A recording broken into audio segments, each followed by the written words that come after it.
हरे कृष्णा। तो आप सभी भक्तों का स्वागत है कृष्णा बुक रीडिंग में। रीडिंग स्टार्ट करने से पहले हम मंगलाचरण पढ़ेंगे। जिन भक्तों को आता है वो कृपया मेरे पीछे बताएं।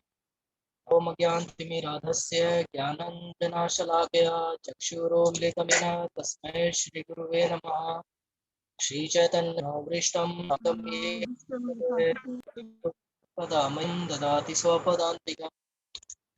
वन्देऽहं श्रीगुरो श्रीयुतपदकमलं श्रीगुरून् वैष्णवांश्च श्रीरूपं साग्रजातं सहगण रघुनाथावितं तं सजीवं साद्वैतं सावधूतं परिजनसहितं कृष्णचैतन्यदेवं श्रीराधाकृष्णपादान् सहगण ललिता श्रीविशाखान्वितांश्च नमो विष्णुपादाय कृष्णाभीष्टाय भूतले श्रीमते भक्तिवेदांत स्वामिनीति नामिने नमस्ते सारस्वते देव गौरवाणी प्रचारिणे निर्विशेष शून्यवादी पाश्चात्य देश तारिणे हे कृष्ण करुणा सिंधु दीन बंधु जगतपते गोपेश गोपिका कांत श्री राधा कांत नमस्ते तप्त कांचन गौरांगी श्री राधे वृंदावनेश्वरी वृषभानुसुते देवी प्रणमामि प्रिय। नमो महावदन्य कृष्ण प्रेम प्रदायते कृष्णाय कृष्ण चैतन्य नामने गौरी वृक्षे नमः। वांछा कल्पतरुभ्यश्च कृपा सिन्धुभ्येव पतितानां पावनेभ्यो वैष्णवेभ्यो नमो नमः। जय श्री कृष्ण चैतन्य प्रभु नित्यानंद श्री अद्वैत गदाधर शिव। हरे कृष्णा कृष्णा कृष्णा हरे हरे हरे राम राम राम हरे कृष्णा।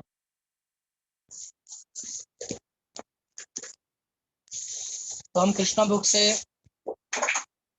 अध्याय 38वां अध्याय अक्रूर जी का वृंदावन में आगमन रीडिंग कर रहे हैं। तो कुछ हमने कल रीड कर लिया था और आगे हम आज कंटिन्यू रीडिंग करेंगे। तो मैं फाइल शेयर कर देता हूँ।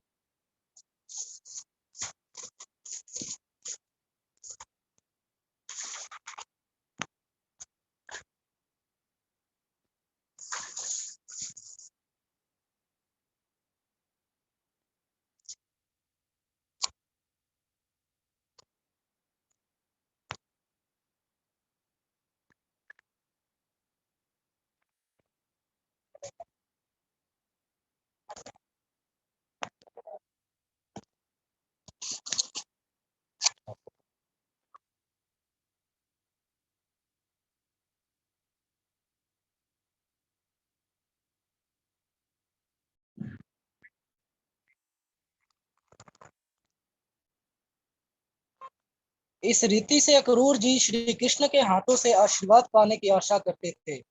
उन्हें ज्ञात था कि उच्चतर मध्यम एवं निमंतर तीनों लोकों के स्वामी एवं स्वर्गाधिपति इंद्र ने श्री कृष्ण को केवल जल अर्पित किया था, जिसे स्वीकार करके भगवान ने उन्हें आशीर्वाद दिया था। उसी प्रकार बलि महाराज ने वामन देव जी को केवल 3 पग भूमि एवं थोड़ा जल दान दिया था, जिसे वामन देव जी ने स्वीकार कर लिया था।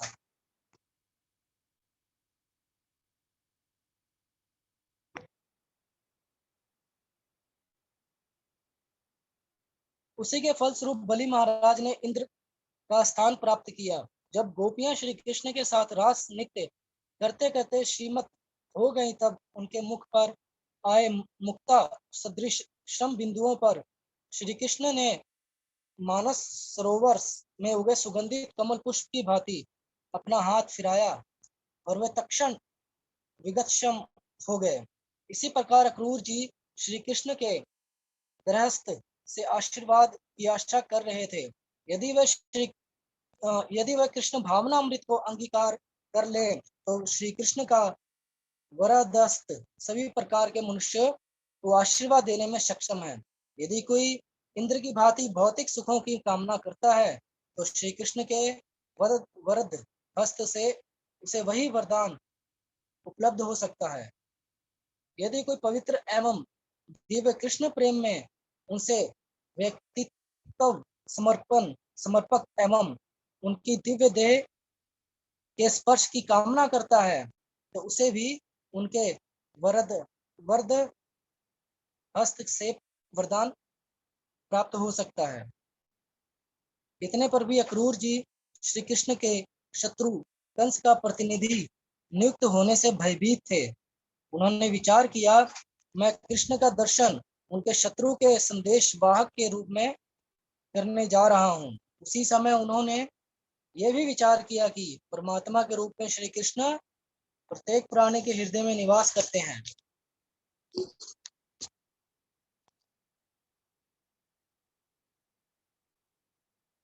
अतः उन्हें अवश्य ही मेरी हृदयगत भावना का ज्ञान होगा। यद्यपि अक्रूर जी को श्री कृष्ण के शत्रु का विश्वास प्राप्त था, किंतु उनका हृदय निर्मल था। वे श्री कृष्ण के एक शुद्ध भक्त थे। उन्होंने श्री कृष्ण से भेंट करने के लिए ही कंस का संदेश वाहक बनने का खतरा उठाया था। उन्हें विश्वास था कि यद्यपि वे कंस के प्रतिनिधि के रूप में जा रहे थे, तथापि श्री कृष्ण उन्हें एक शत्रु के रूप में नहीं स्वीकारेंगे। यद्यपि कंस के द्वारा प्रतिनिधि नियुक्त होकर मैं एक पाप पूर्ण कृत्य कर्म करने हेतु जा रहा हूँ, परंतु जब मैं श्री भगवान के सनिकट सनिकट जाऊंगा, तब उन्हें सम्मुख पूर्ण विनम्रता से करबद्ध खड़ा होऊंगा। निश्चय ही मेरी भक्तिपूर्ण भाव भक्तिमा से वो प्रसन्न हो जाएंगे और संभवत वो प्रेम पूर्ण मुस्कान दे एवं मुझ पर एक दृष्टिपात कर दें और इस प्रकार मुझे सर्व प्रकार के पापों के फल से मुक्त कर दें। तब मैं दिव्य आनंद एवं ज्ञान के मंच पर पहुंच जाऊंगा। क्योंकि श्री कृष्ण मेरे हृदय को जानते हैं, अतः जब मैं उनके निकट जाऊंगा, वो मेरा आलिंगन कर लेंगे। मैं न केवल यदुवंश का एवं यदुवंश का एक सदस्य हूँ, अपितु उनका संबंधी और एक निष्कलंक विशुद्ध भक्त भी हूँ। उनके दयापूर्ण आलिंगन से मेरा शरीर, मेरा हृदय एवं आत्मा शुद्ध हो जाएंगे और मेरे विगत जीवन के कर्म एवं उसके फल पूर्ण रूप से धुल जाएंगे।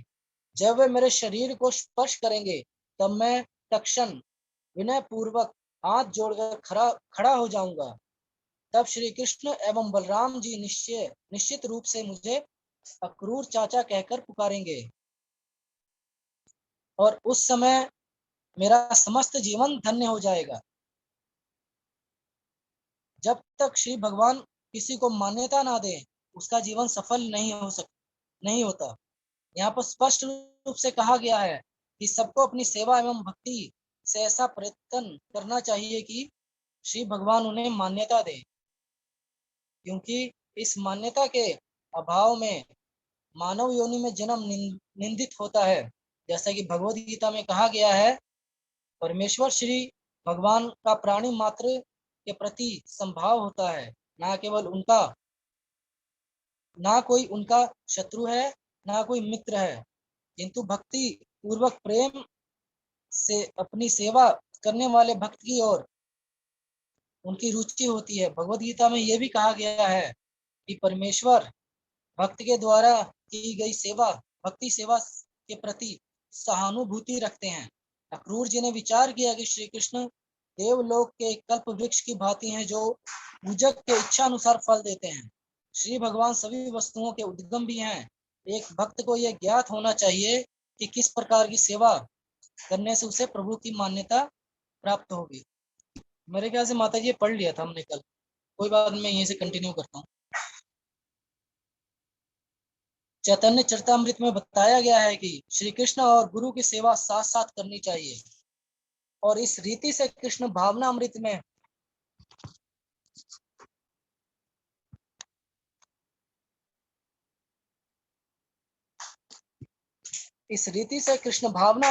प्रगति करनी चाहिए। गुरु के निर्देश में किए गए श्री कृष्ण की सेवा ही प्रमाणिक सेवा है, क्योंकि गुरु श्री कृष्ण के अभिव्यक्त प्रतिनिधि होते हैं। श्री विश्वनाथ चक्रवर्ती ठाकुर हाँ कहते प्रभु हैं, जी, ये सारा पढ़ लिया है हमने। हाँ यस प्रभु जी, पढ़ लिया हुआ है। आप नेक्स्ट कर देख सकते हो या फिर कंटिन्यू कर सकते हो। माता जी पूरा पेज पढ़ा है शायद हमने।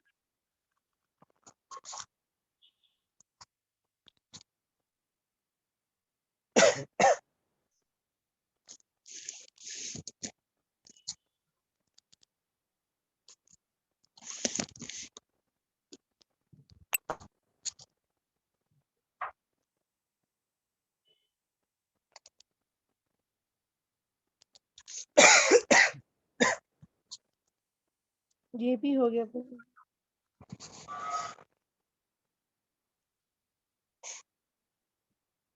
चलो ये वाला चैप्टर करना था, मैं पिछला स्टार्ट करता हूँ। इससे पहले वाला एक पेज प्रभु जी। ये भी हो गया था माता जी, ये भी हो गया था।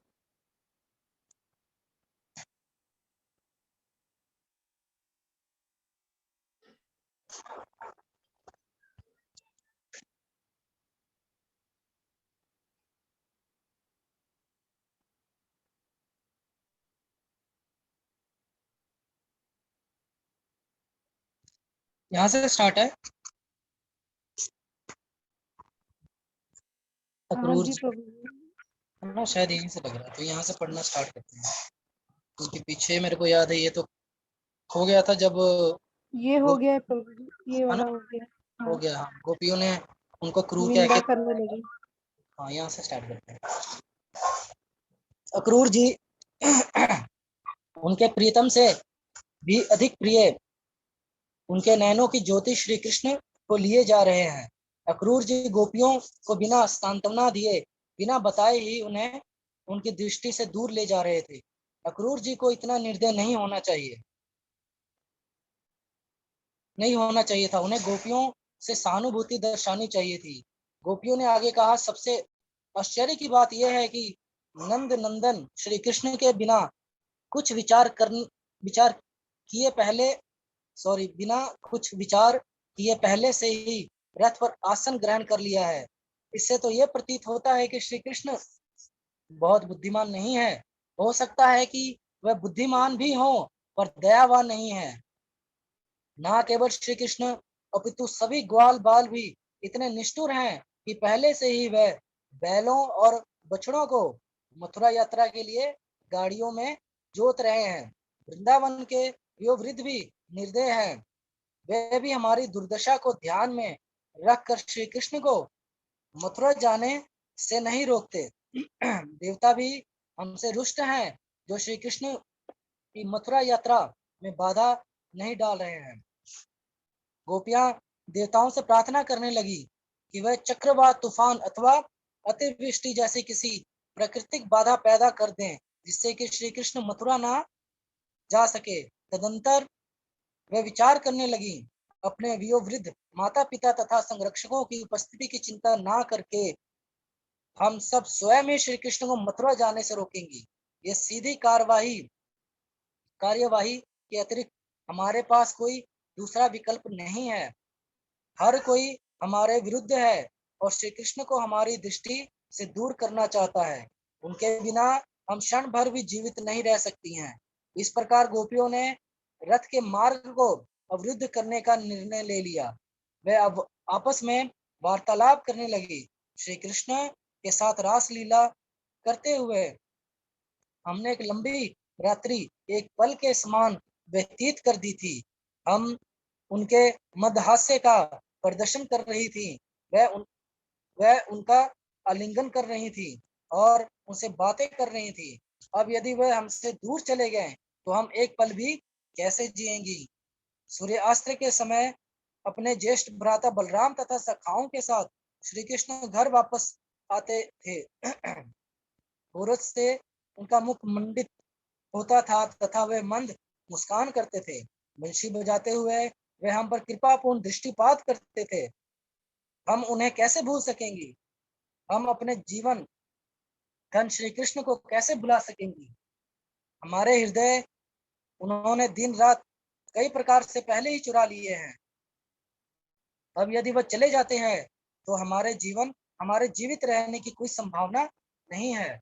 इस प्रकार विचार करते हुए श्री कृष्ण के वियोग की कल्पना से गोपियां और भी अधिक दुखित हो गई।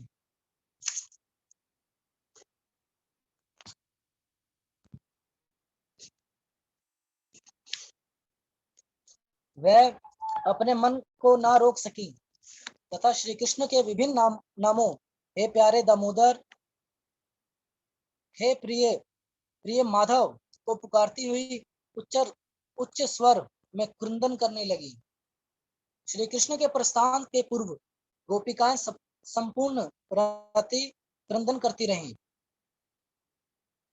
सूर्योदय के साथ ही अक्रूर जी स्नान आदि समाप्त करके रथ पर बैठ गए तथा श्री कृष्ण एवं बलराम सहित उन्होंने मथुरा के लिए प्रस्थान किया। दूध से निर्मित पदार्थों, दही, घी, दूध आदि को मिट्टी के पात्रों में भरकर उन्हें बैलगाड़ी पर लाद कर नंद महाराज तथा अन्य ग्वाले भी गाड़ियों में बैठ गए। वे श्री कृष्ण एवं बलराम जी के रथ का अनुगमन करने लगे। श्री कृष्ण के द्वारा रथ पर मार्ग अवरुद्ध न करने को कहने पर भी गोपियां रथ को घेर कर खड़ी हो गई और दीन दृष्टि से श्री कृष्ण की ओर देखने लगी। गोपियों की दुर्दशा देखकर श्री कृष्ण बहुत प्रभावित हुए हैं, किंतु जैसे कि नारद जी ने भविष्यवाणी की थी कि उनका कर्तव्य मथुरा को प्रस्थान करना था, अतः श्री कृष्ण ने गोपियों को धीरज बधाया। उन्होंने कहा कि गोपियों को इतना दुखी नहीं होना चाहिए, वे अपना कार्य समाप्त करके शीघ्र ही वापस लौट आएंगे। किंतु वो मार्ग छोड़ने को सहमत नहीं हुई। फिर भी रथ पश्चिम की ओर बढ़ने लगा। जैसे जैसे रथ आगे बढ़ा, गोपियों के मन ने यथासंभव उसका अनुसरण किया। जब तक रथ की पताका दिखाई दी, तब तक वह उसे देखती रही। अंत में दूर रथ की केवल धूली मात्र दिखाई दे रही थी। गोपियां अपने स्थान पर स्तब्ध खड़ी रहीं। अनंत रथ नेत्रों से ओझल हो गया। वह चित्र लिखित सी अविचल खड़ी थी। गोपियों को निश्चय हो गया था कि श्री कृष्ण तत्काल वापस आने वाले नहीं हैं और अत्यंत निराश मन से वो अपने अपने घरों को लौट गई। श्री कृष्ण की अनुपस्थिति से गोपियां अत्यंत विचलित हो गई थी। वह संपूर्ण दिवस श्री कृष्ण की लीलाओं का चिंतन करती रहती थी और इस प्रकार उन्हें कुछ धैर्य मिलता था। अक्रूर तथा बलराम सहित भगवान ने रथ की तीव्र गति से यमुना तट की ओर बढ़ाया। यमुना में स्नान करने मात्र से प्राणियों के सभी पाप फल नष्ट हो जाते हैं। श्री कृष्ण तथा बलराम जी दोनों ने नदी में स्नान किया और मुख धोया। यमुना के स्फटिक के समान पारदर्शी निर्मल जल का पान करने के पश्चात वे पुनः रथ में बैठ गए। जब रथ बड़े बड़े वृक्षों की छाया में खड़ा था और दोनों भाई वहां बैठ गए, तत्पश्चात अक्रूर जी ने उनसे यमुना में स्नान करने की अनुमति मांगी।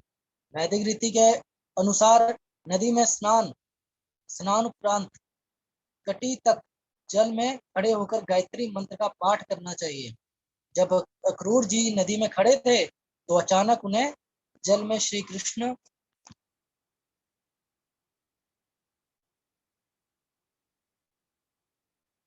व बलराम जी के दर्शन हुए।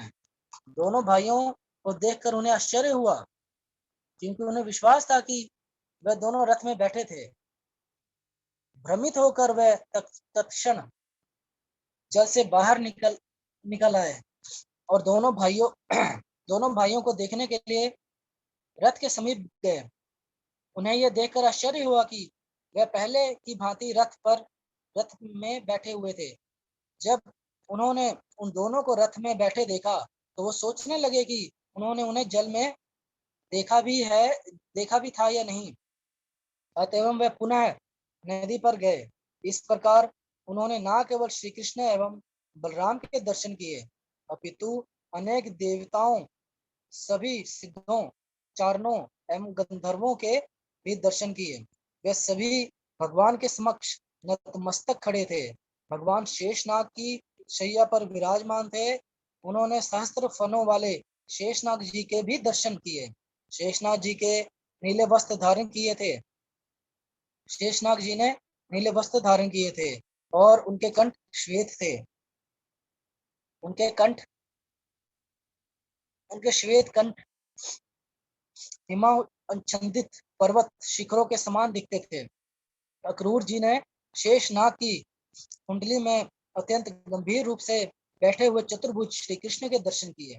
उनके नयन रक्ताभ कमल दल के समान थे। दूसरे शब्दों में अक्रूर जी ने वापस आने दूसरे शब्दों में अक्रूर जी ने वापस आने पर बलराम जी को शेषनाग के रूप में तथा श्री कृष्ण को महाविष्णु के रूप में परिवर्तित देखा। उन्होंने मंदहास्य करते हुए चतुर्भुज श्री भगवान के दर्शन किए। वे सबके प्रति आनंददायक थे तथा सबकी ओर कृपा दृष्टि डाल रहे थे।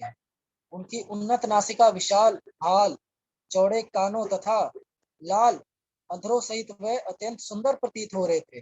उनकी अजानु भुजाएं अत्यंत बलशाली थी। उनके स्कंद ऊंचे थे। उनका वक्षस्थल अत्यंत विशाल था तथा उनकी ग्रीवा शंख की भांति थी। उनकी नाभि अत्यंत गहरी थी तथा उनके उदर पर त्रिवली थी। किसी स्त्री के नितंबों सदृश उनकी कटी चौड़ी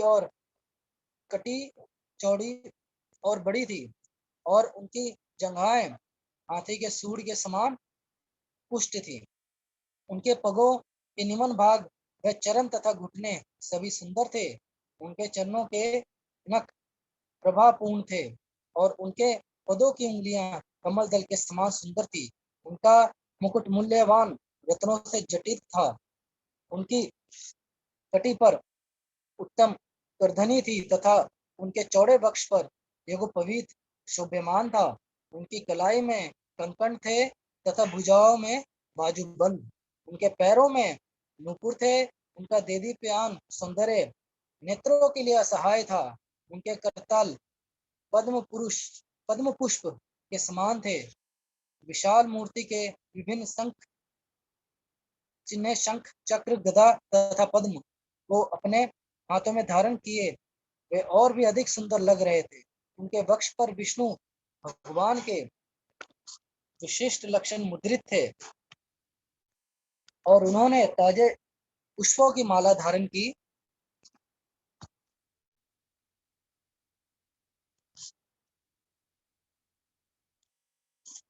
हुई थी। इस प्रकार संपूर्ण रूप से उनका सौंदर्य अत्यंत मनोहरी था। अक्रूर जी ने श्री भगवान को अत्यंत अतरंग पार्षदों जैसे चार कुमार सनातन, सनंद और सनत कुमार से घिरे हुए देखा। उनके अन्य पार्षद जैसे सुनंद व नंद, ब्रह्मा और शिवादिक देवता, नवयोगेंद्र, ऋषिगण तथा प्रहलाद जैसे और नारद जैसे भक्त तथा 8 वसु निर्मल हृदय तथा शुद्ध वचनों से भगवान की वंदना कर रहे थे। भगवान के दिव्य व्यक्तित्व का दर्शन करके अक्रूर जी तत्क्षण भक्ति के सागर में निमग्न हो गए और उनके शरीर में दिव्य रोमांच हो गया।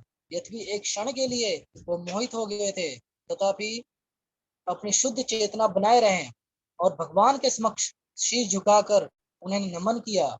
हाथ जोड़कर गदगद वाणी से भगवान की स्तुति करने लगे। इस प्रकार लीला पुरुषोत्तम भगवान श्री कृष्ण के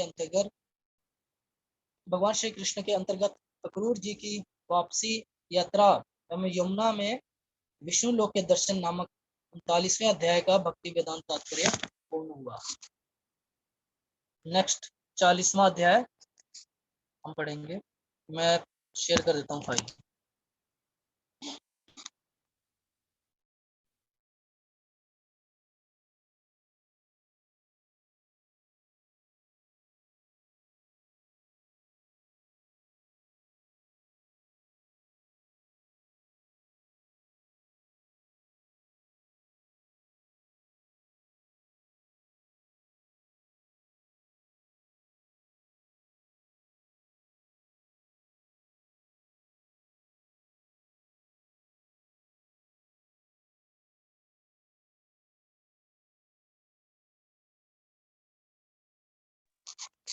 अध्याय 40 अक्रूर जी द्वारा स्तुति। अक्रूर जी ने इस प्रकार स्तुति की, प्रिय भगवान, आप समस्त कारणों के परम कारण हैं तथा आप ही मूल एवं अविनाशी मूर्ति श्री नारायण हैं। मैं आपको सादर प्रणाम करता हूँ। आपकी नाभि से कमल प्रस्फुलित होता है तथा उस कमल से ब्रह्मांड के कर्ता ब्रह्मा जी का जन्म होता है। चूंकि ब्रह्मा जी इस ब्रह्मांड के कारण हैं, अतः आप सभी कारणों के कारण हैं। भूमि, जल, पावक, गगन वह समीर तथा अहंकार एवं महत्व तत्व आदि इस भौतिक सृष्टि के सभी तत्वों की उत्पत्ति आपके विग्रह से होती है। जीवों की एवं समस्त भौतिक शक्ति, तटस्थता शक्ति और प्रकृति की उत्पत्ति भी आप ही के शरीर से होती है। जीवात्माओं, मन, इंद्रियों के विषय तथा भूत जगत के प्रपंचों का नियमन करने वाले देवताओं की उत्पत्ति भी आपके श्री विग्रह से ही होती है। आप सबके परमात्मा हैं, किंतु आपके दिव्य स्वरूप का ज्ञान किसी को नहीं है। इस भौतिक जगत में सभी भौतिक प्रकृति के गुणों से प्रभावित रहते हैं। भौतिक प्रकृति के प्रभाव से आच्छादित होने के कारण ब्रह्मा आदि देवता भी आपके त्रिगुणातीत स्वरूप को ठीक ठीक नहीं जान पाते। महान ऋषि मुनि एवं योगी आपकी श्री भगवान के रूप में पूजा करते हैं। जीवात्माओं भौतिक सृष्टि एवं सभी देवताओं के मूल कारण के रूप में वे आपकी वंदना करते हैं।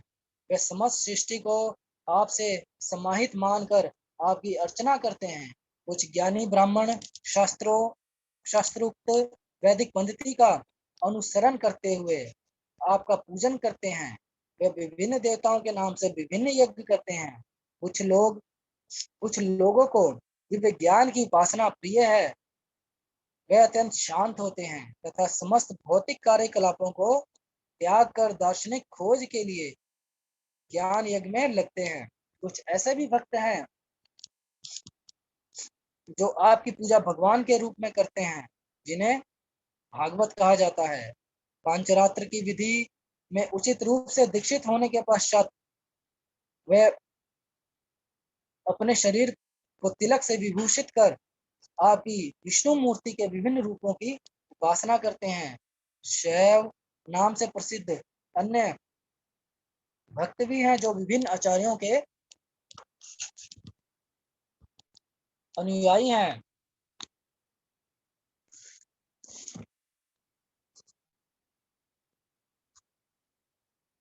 और आपके शिव के रूप में भी उपासना करते हैं।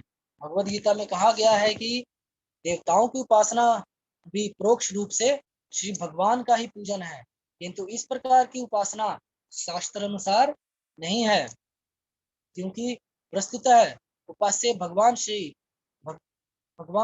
भगवान नारायण ही है। ब्रह्मा शिवादिक देवता नारायण के श्री विग्रह से उत्पन्न होने वाले प्रकृति के गुणों के अवतार हैं। वस्तुतः सृष्टि से पूर्व श्री भगवान नारायण के अतिरिक्त किसी का अस्तित्व नहीं था। देवताओं की भक्ति नारायण की भक्ति के स्तर की नहीं है। अक्रूर जी ने कहा, यद्यपि देवताओं के भक्तों के मन किसी विशेष देवता पर केंद्रित रहते हैं, क्योंकि आप देवताओं समेत सभी जीवों के परमात्मा हैं। उनकी उपासना भी परोक्ष रूप से आपकी उपासना है। कभी कभी वर्षा ऋतु में पर्वत से बहने वाली छोटी नदियां सागर तक पहुंचने में असफल रहती हैं। कुछ सागर तक पहुंच जाती हैं और कुछ नहीं। इसी प्रकार देवताओं के भक्त आप तक पहुंच भी सकते हैं और नहीं भी। इसकी कोई निश्चितता नहीं है। उनकी सफलता उनकी उपासना की शक्ति पर निर्भर करती है। वैदिक सिद्धांत के अनुसार जब कोई उपासक किसी देवता विशेष की पूजा करता है तो कुछ अनुष्ठान वह यज्ञेश्वर नारायण के लिए भी संपादित करता है, क्योंकि भगवत गीता के अनुसार नारायण अथवा श्री कृष्ण की अनुमति के बिना देवता अपने उपासकों की मनोकामनाएं पूर्ण नहीं कर सकते। भगवत गीता में प्रयुक्त शब्द है मया विहीनतान ही तान। इसका अर्थ है कि भगवान के द्वारा अधिकार दिए जाने पर ही देवतागण वरदान दे सकते हैं।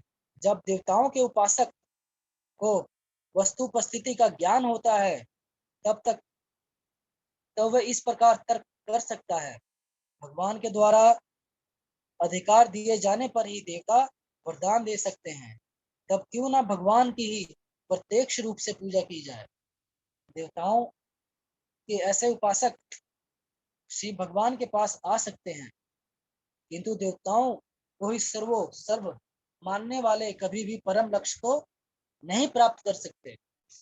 अक्रूर जी ने आगे वंदना की, मेरे आराध्य देव, समस्त जगत सत रज एवं तम नामक प्रकृति के तीनों गुणों से परिपूर्ण है। इस भौतिक जगत में ब्रह्मा से लेकर जड़ पेड़ पौधे तक सभी इन गुणों से प्रभावित हैं। प्रिय भगवान, मैं आपको बारंबार सादर प्रणाम करता हूँ, क्योंकि आप त्रिगुणातीत हैं। इन त्रिगुणों की लहरों में आपके अतिरिक्त सभी बह जाते हैं। प्रिय भगवान, अग्नि आपका मुख है, पृथ्वी आपके चरण है, सूर्य आपका नेत्र है, आकाश आपकी नाभि है और दिशाएं आपके कान हैं। गगन आपका शीश है, देवता आपकी भुजाएं हैं, महासागर तथा सागर आपके उदर हैं तथा वायु और पवन आपकी शक्ति एवं स्फूर्ति हैं। समस्त वनस्पति और जड़ी बूटियां आपके शरीर के रोम हैं। मेघ आपके केश हैं, पर्वत आपकी अस्थियां हैं, अस्थियां और नख हैं। दिवस और रात्रि आपकी पलकों का खुलना और बंद होना है। प्रजापति आपकी जनन इंद्रियां हैं और वर्षा आपका वीर्य है। हे भगवान, विभिन्न स्तर के देवताओं, राजाओं, महाराजाओं और प्राणियों सहित सभी जीवात्माएं आप में ही आश्रित हैं। ये सभी आपके विराट रूप के अंश हैं। प्रायोगिक ज्ञान द्वारा कोई आपको नहीं समझ सकता। आपके दिव्य अस्तित्व को केवल एक महासागर के रूप में समझा जा सकता है, जिसमें विभिन्न स्तरों की सभी जीवात्माएं सम्मिलित हैं, अथवा आपको औदुंबर फल की भांति जान सकते हैं, जिसमें से छोटे छोटे मच्छर निकलते हैं। प्रिय भगवान, आप जो भी अनंत रूप तथा अवतार ग्रहण करते हैं, जब आप इस विश्व में प्रकट होते हैं, वे सब जीवात्माओं को उनके अज्ञान, भ्रमों तथा दुखों से मुक्ति दिलाने के लिए ही होते हैं। अतएव सब लोग आपकी लीलाओं तथा अवतारों को समझ सकते हैं तथा अनंत काल तक आपके कार्यों का यशगान कर सकते हैं। कोई भी इस बात की कल्पना नहीं कर सकता कि आपके कितने अवतार एवं स्वरूप हैं। ना ही कोई ये गणना कर सकता है कि आपके विराट रूप में कितने ब्रह्मांडों का अस्तित्व है। हरे कृष्णा। तो आज हम यहीं तक पढ़ेंगे, यहीं पे विराम देंगे आज, और कल हम आगे कंटिन्यू पढ़ना स्टार्ट। हरे कृष्ण। लीला पुरुषोत्तम भगवान श्री कृष्ण की जय। जय कृष्ण।